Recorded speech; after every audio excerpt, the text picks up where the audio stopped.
Doktrin Trinitas sesungguhnya tidak lebih dari dongeng dan suatu penipuan publik yang telah menyebar luas melalui gereja-gereja yang tidak alkitabiah, merasuki, meracuni, dan menginfeksi pikiran banyak orang, dan menyesatkan jiwa-jiwa.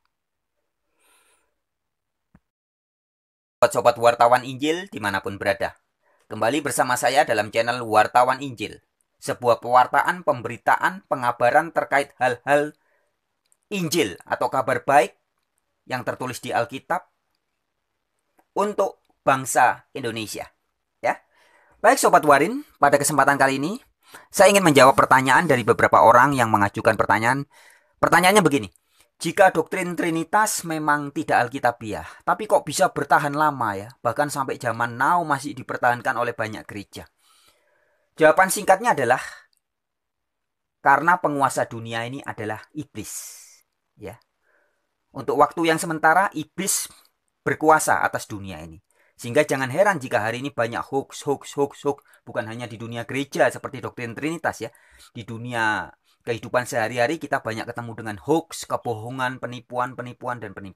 Karena memang penguasa dunia ini adalah bapak pendusta atau iblis.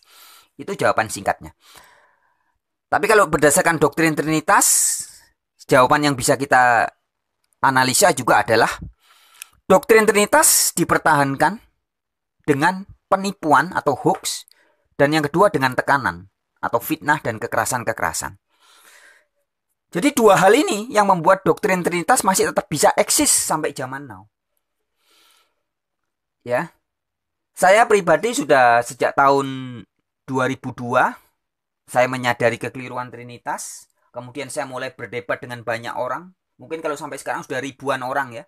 100% dari orang guru-guru pengajar Trinitas yang pernah berdebat dengan saya, semuanya terbukti telah mengajarkan doktrin Trinitas dengan cara melakukan kebohongan publik, penipuan-penipuan. Ya, mengatakan bahwa Trinitas ajaran Alkitab. Ternyata kita uji, tidak ada sama sekali ayat di Alkitab mengatakan Trinitas. Ya. Dan kebohongan-kebohongan lainnya. Nah, kemudian yang kedua, Trinitas dipertahankan dengan tekanan atau fitnah atau kekerasan. Ya. Jadi sejak zaman dulu, sejak abad 3-4 ya, orang-orang yang tidak percaya Trinitas difitnah sebagai bidat, ditekan, bahkan dibuang ya, diasingkan. Uskup-uskup yang tidak percaya Trinitas diasingkan, dibuang, tulisan-tulisannya dibakar, dan bahkan dilakukan kekerasan. Pernah juga ada salah satu tokoh yang menentang Trinitas, namanya Michael Servetus. Itu juga dalam sejarah gereja tercatat, dia dibunuh.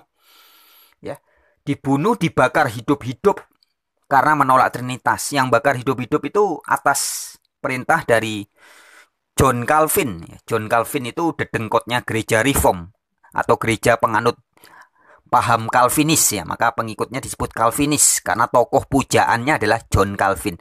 Nah, John Calvin yang dianggap sebagai bapak gerejanya gereja Reform seperti gerejanya Ezra Soru, Stephen Tong dan lain-lainnya. Gerejanya Deakin Gadas itu juga gereja-gereja Calvin itu namanya ya. Itu tokohnya bapak gerejanya adalah pembunuh sadis, John Calvin itu.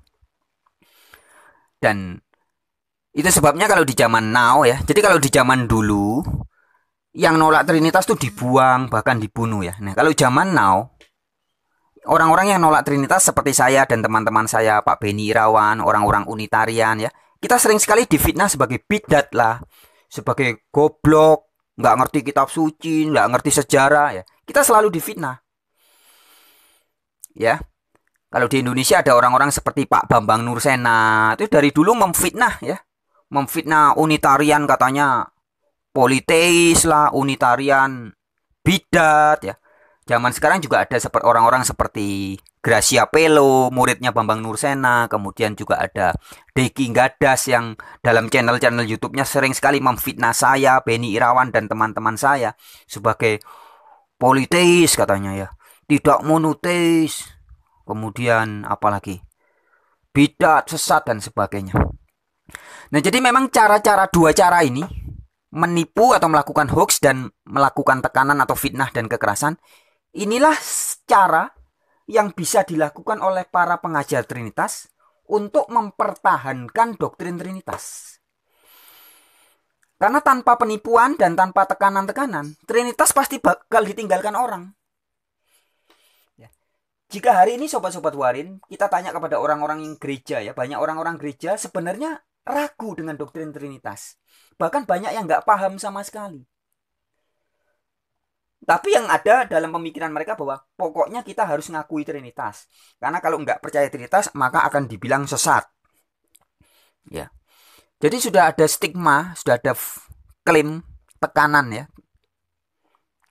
Barang siapa yang tidak percaya Trinitas, sesat, bidat. Nah, sehingga meskipun hari ini banyak sekali warga gereja yang meragukan Trinitas, tapi tidak berani mengatakan dengan tegas bahwa Trinitas tidak alkitabiah, tidak berani. Kenapa mereka nggak berani? Ya karena sudah mendapat stigma atau cap sebagai bidat, sebagai sesat. Nah, dua hal ini menjadi apa ya, bisa dibilang tonggak utama bagi mereka yang sampai hari ini masih berusaha mendirikan doktrin Trinitas. Kalau di beberapa video yang terdahulu ya, saya sudah pernah membuat video-video membongkar kebohongan publik, fitnah dan penipuan Stephen Tom, kebohongan Bambang Nursena, juga ada banyak videonya ya, ada lebih dari 2 video di channel Wartawan Injil ini. Kemudian juga saya pernah membahas tentang fitnah dan penipuan publik juga yang dilakukan Deki Gadas ya. Kemudian juga beberapa video-video yang lain. Ada juga videonya Pak Beni Irawan yang menelanjangi kebohongan-kebohongan Weli Panden Solang ya. Doktor teologi pengajar Trinitas itu, Weli Panden Solang ya, dibongkar kesalahan-kesalahannya oleh Beni Irawan. Kemudian juga beberapa hari yang lalu saya ada membuat video kemarin ya kalau nggak salah ya. Ya kemarin saya buat video tentang Pak Elias Julkifli ya, yang juga mengajarkan Trinitas dengan cara bohong juga. Mengatakan bahwa Petrus mengajarkan Trinitas. Ayat yang dicomot 1 Petrus 1 ayat 2. Padahal ayat itu sama sekali tidak mengajarkan Trinitas. Juga dia comot tulisannya Paulus. Efesus 1 ayat 17 katanya ini adalah bukti Trinitas. Ternyata sama sekali ayat itu tidak mengajarkan Trinitas. Ya dan banyak penipuan yang lain. Intinya sudah pasti 100% guru-guru pengajar Trinitas selalu menyebarkan ajaran Trinitas dengan cara melakukan kebohongan publik. Nah, kebohongan atau hoax ini ada hal penting yang perlu kita pahami sobat-sobat Warin ya. Jadi hari ini dokter-dokter pengajar Trinitas ketika melakukan penipuan atau hoax ini bisa ada 2 hal. Bisa sadar ya, dia sadar bahwa dia berbohong. Artinya dia tahu bahwa ajaran yang dia sampaikan sebenarnya nggak alkitabiah, tapi dia mengatakan ini alkitabiah. Berarti dia sadar.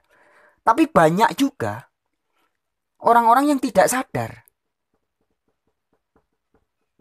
Nah, jadi banyak penipu-penipu pengajar-pengajar Trinitas ini yang mereka mengajarkan Trinitas dalam kondisi dia tidak sadar bahwa ajarannya itu ternyata kebohongan. Di beberapa video yang lalu saya sempat juga mengulas misalkan tentang membahas kata ehad ya. Menurut guru-guru pengajar Trinitas, kata ehad atau esa yang ada di Alkitab itu artinya kesatuan. Jadi dalam ehad itu ada 3.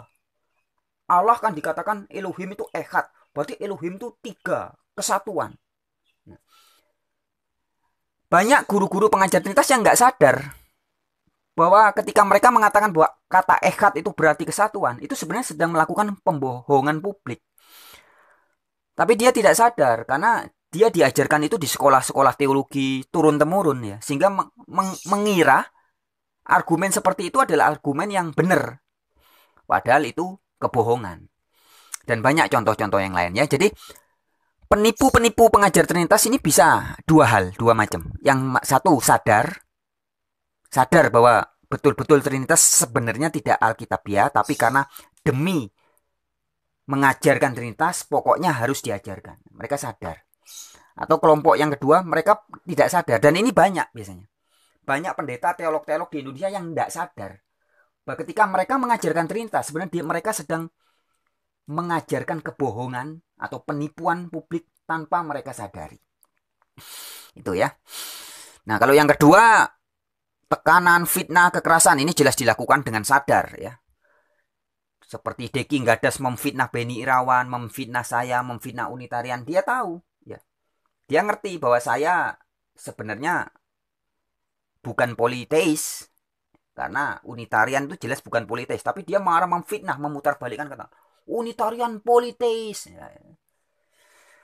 Ya, jadi seperti ini sobat-sobat Warin. Ini dua hal penting yang harus dipahami. Jadi mengapa doktrin Trinitas masih bisa bertahan sampai zaman now, sampai hari ini, sampai detik ini.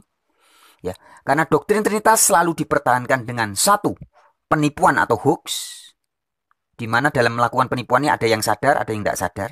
Dan yang kedua adalah selalu dikabarkan dengan cara menekan orang secara psikologis ya, secara mental ditekan. Yang nggak percaya Trinitas dibilang bidat, dibilang goblok, dibilang wah pokoknya ditekan batinnya supaya harus percaya Trinitas ya. Juga dengan fitnah, dengan kekerasan. Kalau zaman dulu bahkan dibunuh, dibakar hidup-hidup ya. Kalau zaman sekarang mungkin mereka sudah tidak bisa lagi melakukan itu. Baik sobat-sobat Warin, demikian video singkat kali ini. Semoga ini bisa menjawab dan saya percaya pasti bisa menjawab pertanyaan dari orang yang masih bertanya tadi. Kenapa ya kok doktrin Trinitas sudah jelas-jelas tidak alkitabiah tapi masih bisa bertahan sampai zaman now? Oke, saya wartawan Injil untuk Indonesia. Sampai jumpa di video-video yang lain. Terima kasih. 2 Timotius 4 ayat 2 sampai 4.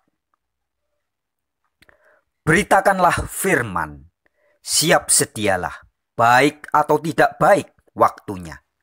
Nyatakanlah apa yang salah, tegurlah dan nasihatilah dengan segala kesabaran dan pengajaran. Karena akan datang waktunya, orang tidak dapat lagi menerima ajaran sehat, tetapi mereka akan mengumpulkan guru-guru menurut kehendaknya untuk memuaskan keinginan telinganya. Mereka akan memalingkan telinganya dari kebenaran dan membukanya bagi dongeng.